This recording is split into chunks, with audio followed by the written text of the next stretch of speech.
احتشام صاحب، کرنا تھا مناظرہ ان دونوں پارٹیوں نے، چیلنج بھی کیا جا رہا تھا، ہو گیا معاہدہ، یہ کیا ہوا؟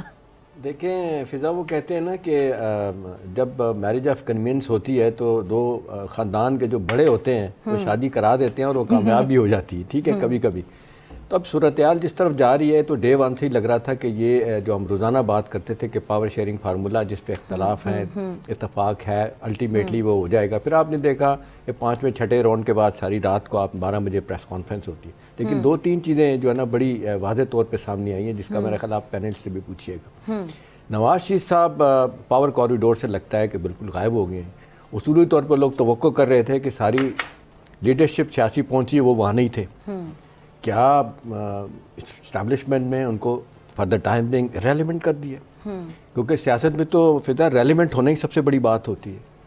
یہی بات آپ فضل الرحمان کو دیکھ لیں، وہ بھی ایک طرف چلے گئے ہیں. اوورآل سارے سینیریو کو دیکھیں تو پیپلز پارٹی نے جتنے زبردست پتے کھیلے ہیں، لائٹر نوٹ پہ تو یہی کہا جا سکتا ہے کہ پیپلز پارٹی نے فضا نون کے شیر کو پنجرے میں بند کر کے تو کنجی چابی اپنے ہاتھ میں رکھ لیے.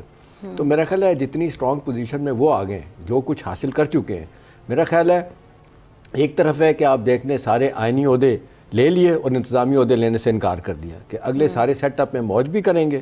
اور آپ دیکھ لیں جس انداز سے ان کا گورنر بیٹھے گا وہاں پہ. اگر ماضی کا آپ کو یاد ہو سلمان تصیر محروم ہوتے تھے، نواز شریف صاحب کی حکومت ہوتی تھی وہاں پہ، کتنا ٹف ٹائم دیا تھا انہوں نے. پھر لطیف کھوسہ صاحب گورنر بنے پیپلز پارٹی کے، انہوں نے ٹف ٹائم دیا.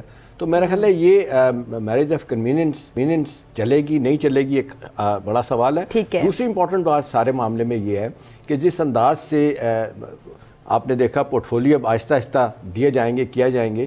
ایم کیو ایم کو بھی راضی کر لیا گیا. ایم کیو ایم کے بارے میں اب جو خبریں آ رہی ہیں کہ پیپلز پارٹی کے شدید تحفظات ہیں کہ ان کو آئی ٹی کی اور شپنگ اینڈ پورٹ کی وزارت نہیں دینی کیونکہ مال بناتے ہیں معذرت کے ساتھ، لیجلی ان کا اپنا ایک وہ ہے. اب یہ ہے کہ جس انداز سے آپ نے دیکھا بندر بانٹ، معذرت کے ساتھ یہ کہوں گا ہوئی ہے، لوگ استعمال کریں لفظ کہ آپ نے صدارت پیپلز پارٹی نے لے لی، چیئرمین شپ کے لیے کہہ رہے تھے سینٹ کی ڈپٹی چیئرمین شپ مل گئی، ادھر سے اسپیکر لے لیا انہوں نے نون نے، اور ڈپٹی اسپیکر جو ہے نا وہ چلا گیا پیپلز پارٹی کے بعد.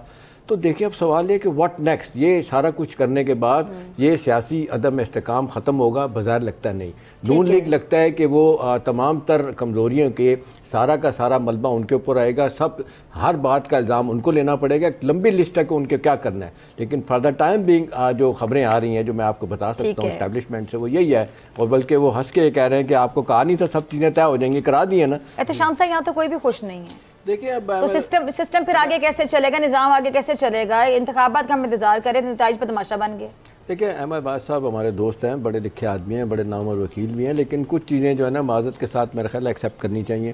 ابھی جو ان کے مخالفین کہہ رہے ہیں کہ جی کے پی میں الیکشن جو ہے نا وہ بہت کہتے ہیں دھاندلی بھی ہوئی ہے. پھر وہ کہتے ہیں کہ اچھا الیکشن کے پی میں وہ تو سینٹر عرفان صدیقی کہتے ہیں کہ خانہ کعبہ کے امام نے وہاں پہ کروائے تھے جو سارے ٹھیک ہو گئے. دیکھیں بات یہ نہیں ہے، بات یہ ہے سیدھی سی کہ جتنی تیزی کے ساتھ ان کو ریلیف ملا ہے. ابھی دیکھیں اسلام آباد کی 3 نشستیں جو جس طریقے سے ڈی نوٹیفائی ہوئی ہیں، میرا خیال ہے وہ اتنی بڑی سکسیس ہے ان کے لیے، اور یہ آگے چل کے بھی آ سکتی. بے شمار ویسا آپ دیکھیں لوگوں جگہوں پہ نا فارم 45 کے نتیجے میں کتنی تیزی کے ساتھ فیصلے ہو رہے ہیں. پھر یہی 2013 کا الیکشن ہوا تھا نا، 1 سال کے بعد آپ عدالت میں گئے تھے، آپ نے کہا دھاندلی ہوئی، 4 حلقے کھولے. اس کے بعد کیا ہوا تھا؟ پھر عدالت نے کمیشن بنا، انہوں نے کہا کہ جی کوئی آرگنائز ریگنگ نہیں ہوئی. ارریگولیٹری سب جگہوں پہ ہوتی ہیں، امریکہ کے الیکشن میں بھی ہوتی ہیں. 2002 کا الگور ورسز بش کا الیکشن دیکھ لیں، وہاں پہ بھی بہت کچھ ہوا تھا. سوال یہ نہیں ہے، سوال یہ ہے کہ 94 سیٹیں لے کے بھی آپ کہیں دھاندلی ہوئی ہے.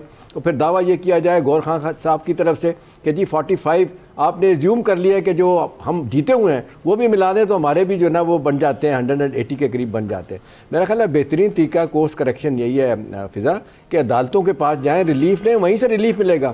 ٹریبونل بھی پڑے ہوئے، ہائی کورٹ اور سپریم کورٹ بھی ہے. میرا خیال ہے اس وقت بہترین بات یہ ہے کہ جو ان کی پہلی دفعہ پارلیمنٹ کے سارے معاملات عدالتوں میں حل ہوں گے. اب الیکشن کا معاملہ تھا وہ بھی عدالت میں لے جائیں، پارلیمنٹ میں کوئی مسئلہ ہوتا ہے وہ عدالت میں چلا جاتا ہے. پھر اس کا بہترین طریقہ تو پھر یہ ہے نا کہ معذرت کے ساتھ بانی پی ٹی آئی نے تو فیصلہ کیا تھا کسی کا چلنا ہی نہیں. ابھی بہترین موقع تھا بھئی، یہی لوگ ہیں نا. اب کو امریکہ کینیڈا اور سویڈن سے تو لوگ نہیں آئیں گے نا.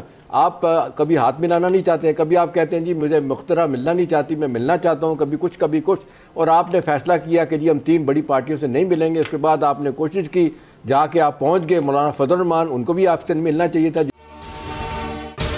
اگر آپ کو یہ ویڈیو پسند آئی تو سبسکرائب کریں اور بیل آئیکن پر کلک کریں.